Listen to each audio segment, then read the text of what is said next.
Le collectif des 11 candidats et les députés ont entamé aujourd'hui le deuxième jour de leur manifestation. La manifestation s'est arrêtée sur fond de tirs de grenades lacrymogènes et des cris de suffocation des manifestants et des journalistes qui couvraient l'événement. La solidarité syndicale de Madagascar s'oppose au licenciement d'Alban Rakotoarsou, dit Baba, par la compagnie Air France qui l'emploie. Aujourd'hui, ces syndicats menés par Randana Syndical ont déposé une plainte auprès de l'inspection du travail. Dans l'actualité internationale, un élu de la droite dure américaine, Matt Gaetz, a déposé lundi 2 octobre une motion pour destituer le président républicain de la Chambre des représentants, Kevin McCarthy. Cette manœuvre procédurale, très rarement utilisée dans l'histoire parlementaire américaine, s'inscrit dans le sillage de l'adoption samedi par le Congrès d'un budget provisoire pour l'administration auquel s'opposaient de nombreux conservateurs.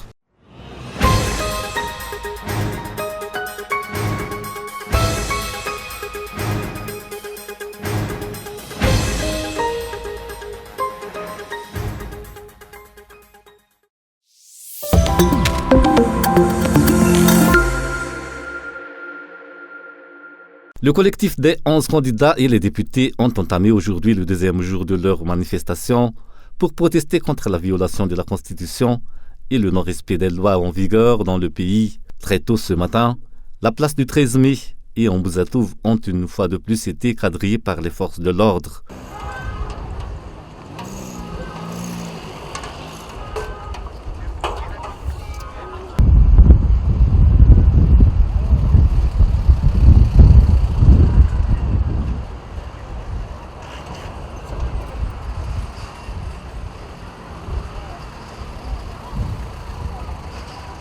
Les forces de l'ordre ont essayé de disperser les badauds et ceux qui s'étaient rassemblés sur ces deux places. À la mi-journée, elles ont appréhendé un homme soupçonné être un manifestant. Or, après l'arrestation, s'il s'est avéré que cet homme était juste allé au marché s'acheter un chou-fleur, peu après.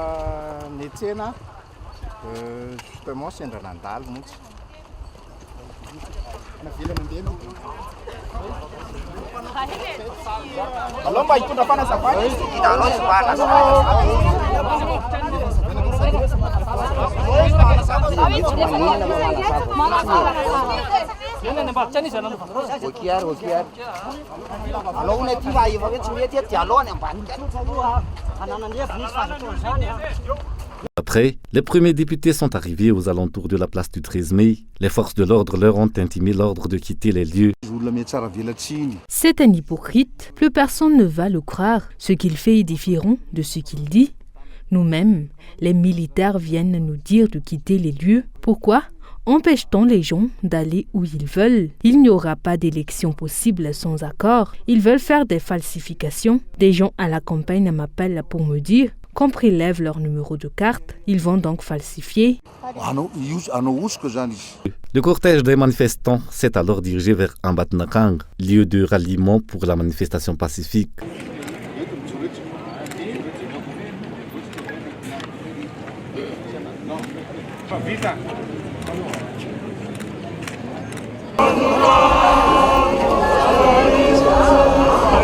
Le collectif des candidats et les députés ont rallié la place et ont déclaré que leur manifestation était pacifique et qu'il n'y a aucune velléité de semer le désordre.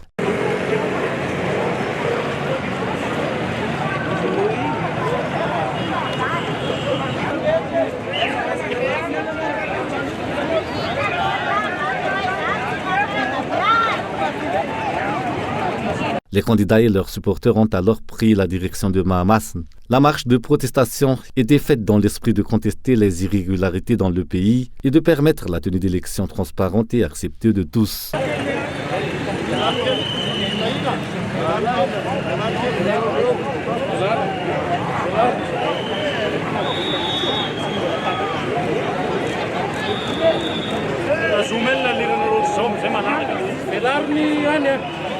Mahamasn, pendant ce temps, était déjà quadrillé par les forces de l'ordre, prête à interrompre la marche pacifique du collectif des candidats. Les tirs de grenades lacrymogènes ont alors fusé pour essayer de disperser les manifestants.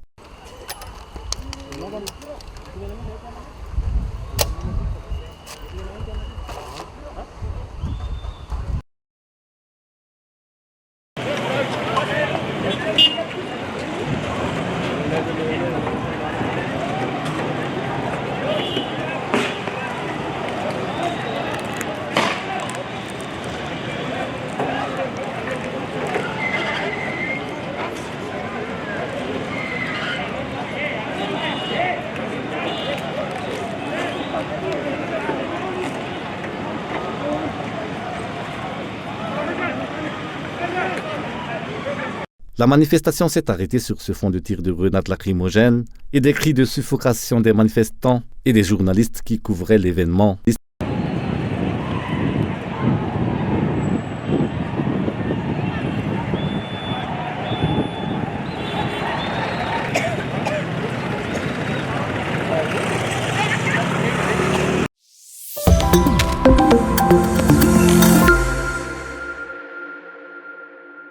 La manifestation que le collectif des candidats souhaite organiser sur la place du 13 mai est une manifestation pacifique. Le candidat à la présidentielle Azandji Nenarville l'a une fois de plus réitéré aujourd'hui. Il déplore le parti pris des forces de l'ordre devant la situation qui prévaut dans le pays.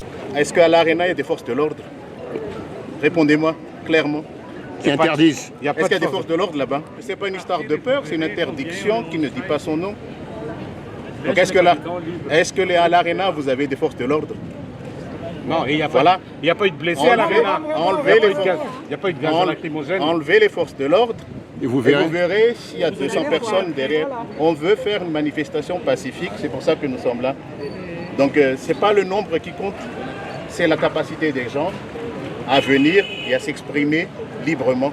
Le candidat Roland Rassir raconte à lui dénoncer le non-respect des lois en vigueur dans le pays. Parce qu'ils sont toujours en train de violer et la Constitution et l'État de droit. Et actuellement, ils font campagne pour le candidat numéro 3, le gouvernement et toutes les ramifications du gouvernement, à savoir les chefs de district, les préfets, les administrateurs civils, avec ça aussi les personnels de l'éducation nationale et de la santé. La transparence exigée par les candidats sur les méthodes de travail de la CENI est par ailleurs restée lettre morte. La mauvaise préparation de l'élection, qui porte préjudice au processus électoral, est l'une des raisons qui motivent les candidats dans leur mouvement de revendication.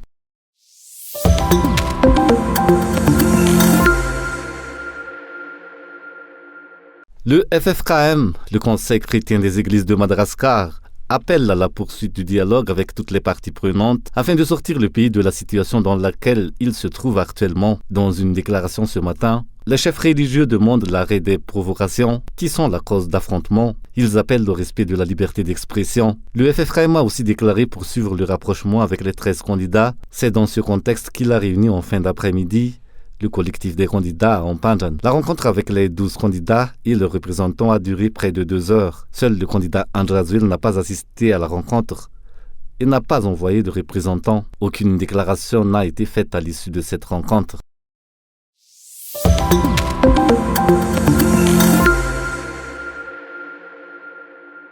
La peur que les opinions du collectif des candidats apportent un vent de changement dans le pays, c'est ce qui explique l'utilisation par le gouvernement collégial des forces de l'ordre comme force de répression. Tel est le point de vue d'un politicien face au recours aux forces de l'ordre pour réprimer le mouvement du collectif des candidats ces 2 derniers jours. Proverbe français, un homme juste n'a peur de rien. Un proverbe français dit qu'un homme juste n'a pas peur de rien. Si on est dans le droit chemin, on ne craint rien. Le comportement du collectif des candidats est compréhensible. On l'empêche d'aller au palais des sports, on remplit la place du 13 mai de forces de l'ordre. Ce n'est pas qu'à Madagascar qu'il y a des manifestations. Lorsqu'il y a une manifestation à Paris par exemple, les forces de l'ordre sont là pour encadrer les manifestants afin qu'il n'y ait pas de débordement. Il aurait fallu laisser le collectif des candidats s'exprimer sur la place du 13 mai, entouré par les forces de l'ordre. Cela n'aurait causé aucun problème. Mais il est flagrant qu'on empêche les gens de s'exprimer car il y a trop d'irrégularités dans la préparation de l'élection et les dirigeants ne veulent pas que la population le sache. C'est pour cela qu'ils agissent ainsi. Pour le Gassimi, seule la négociation peut apporter des solutions à la situation délétère actuelle. De nombreux points doivent être discutés concernant notamment la Constitution, qui est la source du conflit.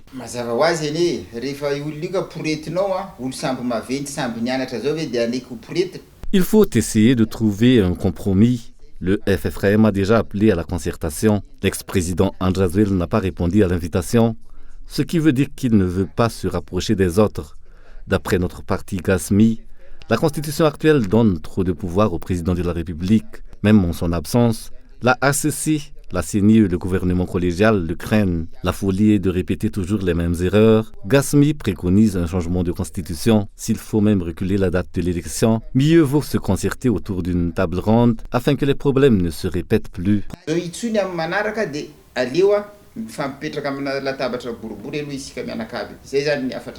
Pour ce parti, le régime actuel n'a pas donné à la démocratie la valeur qu'elle a, vu qu'il empêche la liberté d'expression et entrave la liberté de se réunir. Il appuie le collectif des candidats dans sa lutte pour restaurer l'état de droit.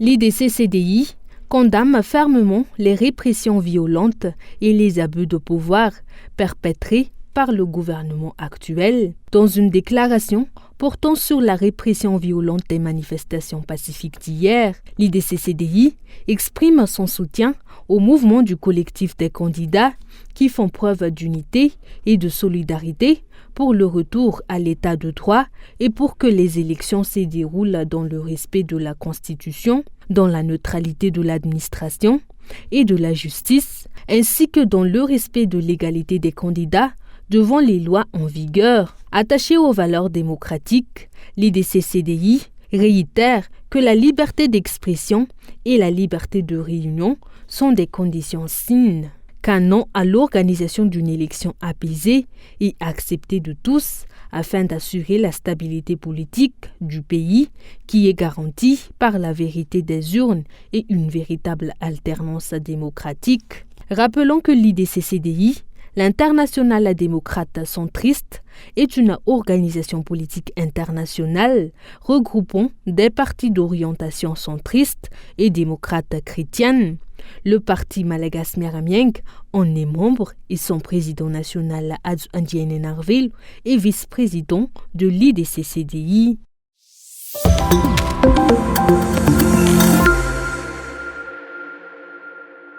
La solidarité syndicale de Madagascar s'oppose au licenciement d'Alban Rakutwarsou, dit Baba, par la compagnie Air France qui l'emploie. Aujourd'hui, ces syndicats, menés par Rangena Syndical, ont déposé une plainte auprès de l'inspection du travail.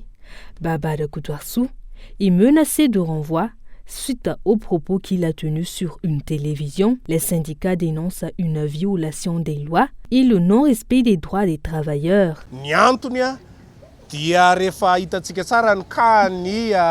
La compagnie Air France a fait une confusion entre la politique et le travail dans le cas du camarade Alban. Les travailleurs sont donc ici, car ce qui se passe concerne le travail. Il s'agit d'un avis de licenciement. Vu qu'il est délégué syndical, ça nécessite la validation de l'inspection du travail. L'avis de licenciement de la société est parvenu à l'inspection du travail vendredi dernier. Nous avons nous-mêmes déposé une plainte aujourd'hui. D'après la loi, l'inspection du travail a 45 jours pour donner sa réponse.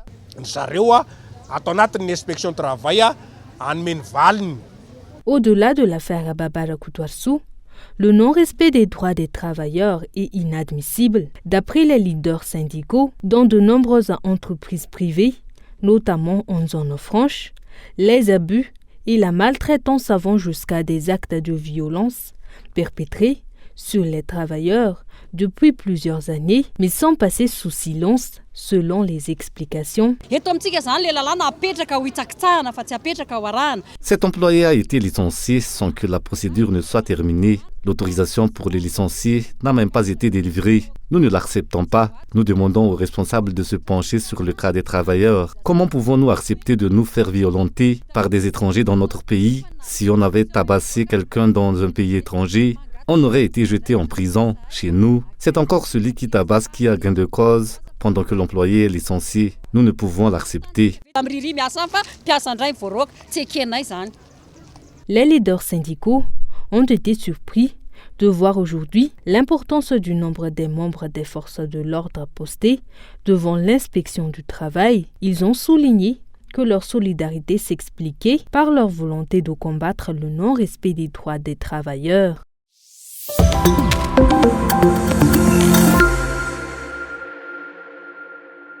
Il lui avait fallu 15 tours de scrutin pour convaincre ses propres troupes de le nommer à la tête de la Chambre des représentants. 10 mois plus tard, Kevin McCarthy est désormais en sursis.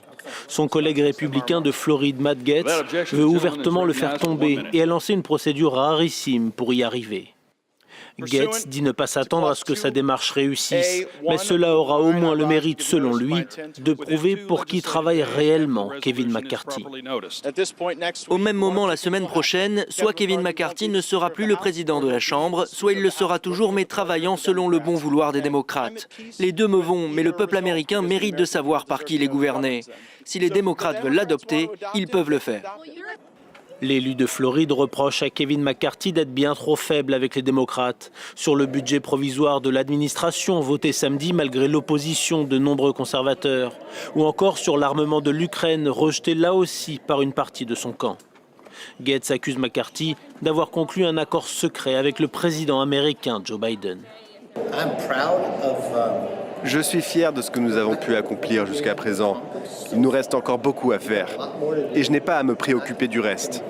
Je veux être un conservateur qui montre comment gouverner. Je pense que c'est important pour le pays. Je pense que c'est important pour notre parti. Et le plus important, c'est de faire en sorte que ce travail soit fait. 24 heures plus tôt, Donald Trump, flatté par certaines déclarations de McCarthy, pesait encore ses mots sur le speaker de la Chambre, laissant penser qu'il n'avait pas encore décidé de lui donner le coup de grâce ou de lui accorder un sursis. L'assaut politique de Matt Gaetz, très proche de l'ancien président, semble indiquer de quel côté la balance a finalement penché.